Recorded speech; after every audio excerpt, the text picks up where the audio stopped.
Well, welcome to the Norfolk Cottage Garden and this little video where we're going to show you Rosa Kiftsgate improved. We're in the middle of June now and this rose is just starting to open up and flower. It's a relatively late starter in summer Kiftsgate improved.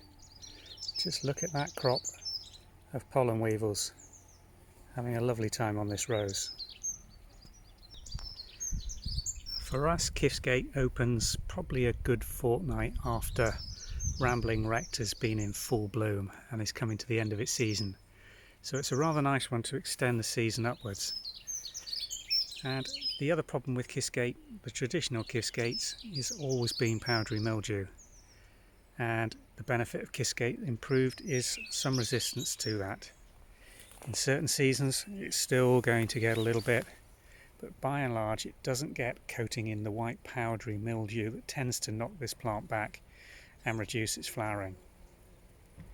Now Kiftsgate improved is a very vigorous rose. This will get to 6 to 7 metres and put up some very vigorous growths. We've got it growing here in a back of an established shrubbery, and it is run right the way along the back of this old shed, over the top in certain seasons, and I've had to cut it back off there.